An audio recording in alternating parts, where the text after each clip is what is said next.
I saw the message while the elevator doors were closing, a single line from my family group thread bright against the dark screen. Dinner starts at 7. Don't be late. Under it was a photo every seat filled except mine. No one had told me they'd moved Christmas without me. By the time I reached my apartment, another notification appeared. A bill. $25,000 for Serena's car. No greeting, no explanation. Just a demand. I set my keys down, the silence tightening around me. They hadn't invited me home, but somehow they still expected me to pay. I grew up in a house where silence carried more weight than words.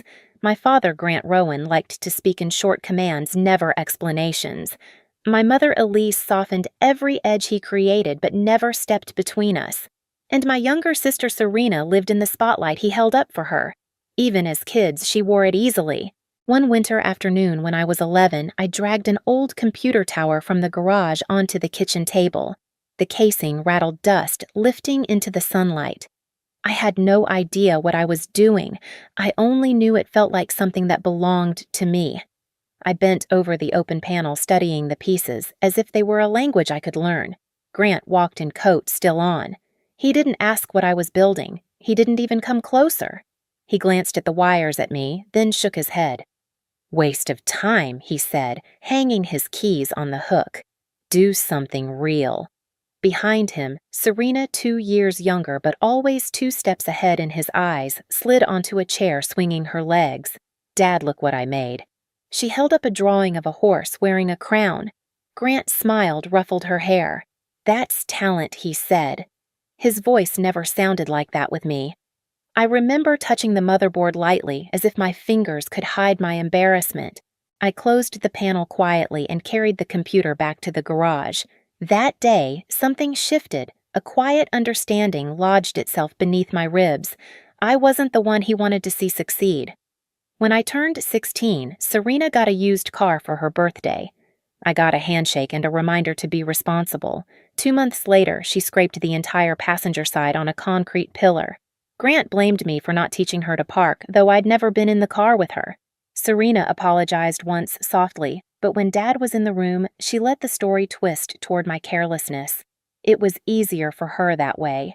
In high school, every science fair ribbon made Elise smile, but she tucked the certificates into a drawer as if afraid someone might see them. Serena's cheer trophies lined the hallway.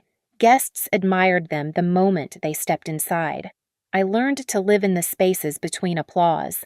In college, when I called home to share that I'd been accepted into a cybersecurity program, Grant sighed through the phone. "So, you're still chasing that chasing?"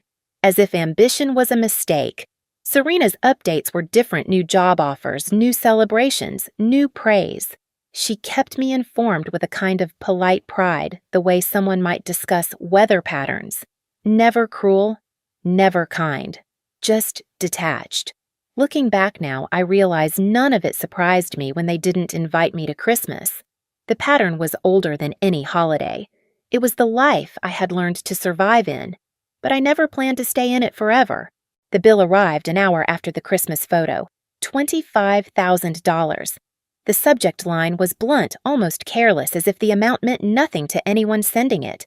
A short note followed, written by my father, Grant Rowan, and copied to my mother, Elise, and my sister, Serena. "Handle this before the end of the month." No context, no greeting, just expectation. I stared at the message until the numbers blurred. Serena had crashed her car twice before minor scrapes, careless turns, but this was the first time they'd asked me to pay for anything that wasn't mine. And they asked on a night they hadn't invited me home. My phone buzzed again. A new text from Serena. "Just take care of it." Dad's stressed. "It's not a big deal." Not a big deal. She always used that phrase when she wanted something to disappear. I set the phone face down the screen, lighting the table in pulses. Outside, snow drifted along the balcony rail. Inside, my apartment felt too still, too clean, as if waiting for a decision I wasn't ready to name. I tried to swallow the familiar ache, the one shaped like all the years I was expected to fill the gaps, to be responsible, to be useful. They had cut me out of Christmas, yet assumed I would step quietly back in line when they needed help. A quiet part of me wanted to ignore it the way I always had. Another part, the part that had been growing quietly for years, simply paused. I picked up my phone again, scrolling through the group thread. Serena laughing at some joke. Elise holding a tray of cookies. Grant carving a roast. My seat empty. My name missing. The holiday complete without me. A knot tightened beneath my ribs, but not from sadness. Something slower, sharper. A realization settling like cold air in a quiet room. It wasn't that they forgot me. It was that they planned around my absence. I breathed in steady, exhaled. My fingers hovered over the screen, but no reply came. Not anger, not argument, nothing. I set the phone aside, then I opened my laptop. The moment the screen lit up, I understood something I had never let myself admit. They didn't erase me by accident, and I didn't have to stay written in pencil. I didn't move at first. The laptop screen glowed in the dark kitchen, washing the countertop in a cold, even light. Snow tapped against the balcony glass, soft and rhythmic, the kind of sound that usually eased me. Tonight, it only seemed to underline the silence.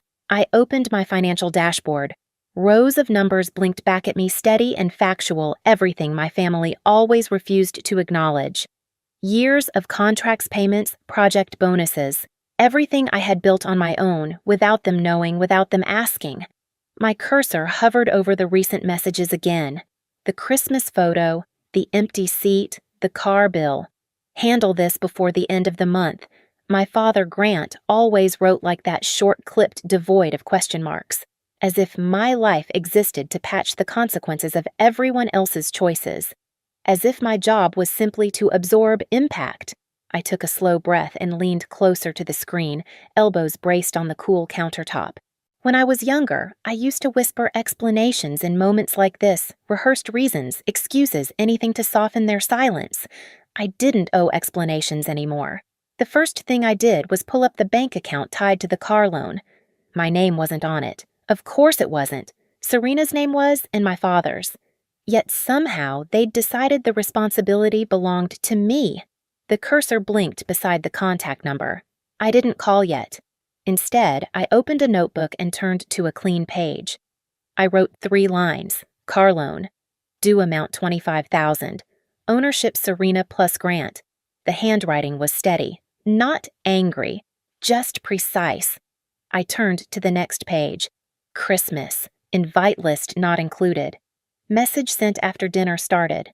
I flipped the page again. Pattern contribution, expected presence optional. I sat back staring at those words.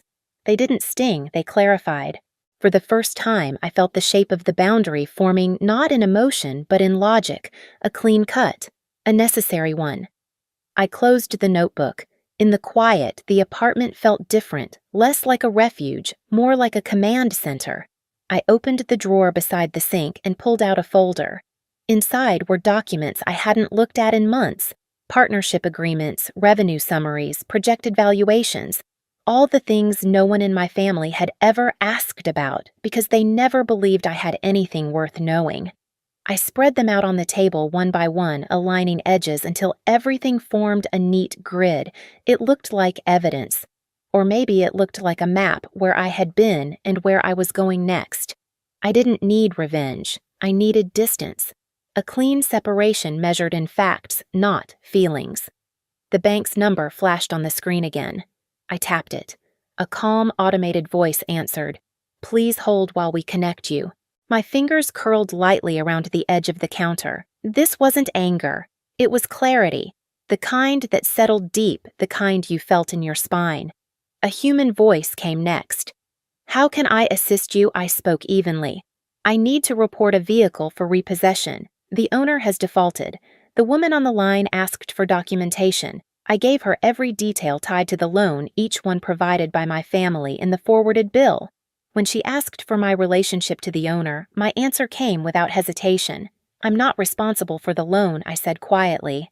"But the borrowers believe I'm still here to fix things for them." "I'm not." There was a pause, the kind where an operator doesn't know if she should ask anything more. She didn't. She simply processed the request. When she confirmed the next steps, I thanked her and hung up. It felt like clicking a light switch off. Clean, final. I didn't feel triumphant. I felt settled. The apartment stayed still around me, the hum of the refrigerator rising and falling like a soft breath. In the reflection on the balcony glass, I saw myself, shoulders straight, hair pulled back, eyes clear. I opened my email next. A new message from my father sat at the top. "We need you to transfer the money tonight." I didn't open it. Below it, one from Serena. "Please don't make this harder than it needs to be." I didn't open that either. Instead, I clicked new email. My fingers hovered, then typed slowly. To Grant Rowan, CC Elise Rowan, Serena Rowan, subject regarding the car body. "I won't be covering the bill. This isn't my responsibility. Please handle it directly." I read it twice, not for tone, but for accuracy. It wasn't cruel. It wasn't emotional. It was simply the truth. I pressed send. The message left my outbox with a small, soft sound. A tiny click, barely audible. Yet it felt louder than anything they had said to me all year. I shut the laptop gently, the screen fading to black. The apartment returned to its quiet rhythm. I walked to the window, leaning slightly toward the glass, the way I always did when thinking. Snow drifted down in slow spirals, settling on the balcony railing like dust on an old memory. I didn't feel guilt. I didn't feel doubt. For the first time, I felt direction. A shape of a life where I wasn't a placeholder, where I wasn't the family's quiet first responder, where I wasn't the reliable shadow. A life where I was simply me. I turned off the kitchen light. The room fell into soft darkness. Everything felt aligned. This time, I wouldn't fix what they had broken. Morning light crawled across my apartment floor, thin and colorless. I woke to the vibration of my phone, steady as a heartbeat. Messages piled up one after another, alerts, missed calls, new voicemails filling the screen before I even touched it. I didn't need to read them to know who they were from. I made coffee instead. The steam rose in slow coils, softening the sharp edges of the kitchen. I sat at the table, hands wrapped around the mug, letting the warmth settle into my palms. Only then did I pick up the phone. The first voicemail was from my father, Grant Rowan. His voice was clipped, controlled, on the verge of cracking. "Emberly, call me back. Immediately." The second was shorter. "This is not how family behaves." The third, longer, tighter, held a strain he didn't bother masking. "There's a problem with the car. Call me now." I deleted them without listening to the rest. A message from Serena came next, her words rushing across the screen in a frantic stream. "What did you do?" "They came to the house. They're taking it. Dad is furious. This is your fault." I read it once, then placed the phone face down on the table. Fault. That word had followed me since childhood, lingering behind every request, every unspoken expectation, every silence. This time it didn't land. My coffee had gone lukewarm by the time the next notification appeared. A photo, from an unknown number. It showed our old driveway in Seattle. 2 men loading Serena's car onto a flatbed truck. Serena standing on the porch in slippers, hair-tangled arms crossed tight across her chest. Grant in the background, jaw locked, phone in hand, eyes furious, and pointed directly at the camera as if I had taken the picture myself. A text followed. "We need to talk. Answer your phone." I didn't. I closed the photo and slid the device across the table until it rested beside the edge. Some things didn't need to be confronted twice. By noon, I was at the office. Denver sunlight hit the building's glass like a blade, splitting into sharp reflections across the lobby floor. I walked through it with the quiet certainty that had been building inside me all night. Upstairs, Kai Mercer, my co-founder, looked up as soon as I entered the engineering floor. "You okay?" he asked, voice low. I nodded once. "Just a long morning." He studied me for a beat, but didn't pry. That was the thing about Kai, he knew when silence had weight. We had a meeting with the legal team, then a product review, then a quiet walkthrough of server updates. By 3 o'clock, my phone hadn't stopped buzzing in the drawer of my office. When I finally returned to it, I found a new slate of messages. "Grant, you owe us an explanation." "Serena, I can't believe you do this on Christmas week." "Elise, my mother sent only one message. Are you safe?" I opened hers, typed a single line. "I'm okay," then closed the phone again. That was the only reply anyone received. Around 5, the elevator chimed. The sound echoed faintly through the quiet hall outside my office. Footsteps followed, hard, purposeful, too familiar. I turned as the door opened slightly. Grant stood there, face tight with anger. Serena behind him, lips pressed into a thin line. Elise trailing softly, eyes downcast. Emberly, my father said, stepping inside without waiting. "We need to discuss this." I stood still. "There's nothing to discuss." "You had no right," he snapped. "You embarrassed us." I let the sentence settle in the quiet room. "No," I said. I stopped being responsible for the consequences of choices I didn't make. His jaw worked. "Family helps each other. Family invites each other to Christmas." I replied, calm even. Family doesn't send a bill as a substitute for a seat. Serena flinched. Elise looked up, a single breath catching in her chest. Grant pointed at the phone on my desk. "Call them. Fix this." I met his stare. The air between us felt cold, precise, inevitable. "I'm done being used." The room stilled. Grant took a step back, not physically, but something in him pulled away, recognition cutting through his anger like a sudden draft. For the first time, he realized I wasn't negotiating. I wasn't returning. I wasn't his to command. He turned sharply, muttering under his breath, and walked out. Serena followed, eyes burning, breath unsteady. Elise lingered a moment, her fingers brushing the doorframe. "I'm glad you're safe," she whispered.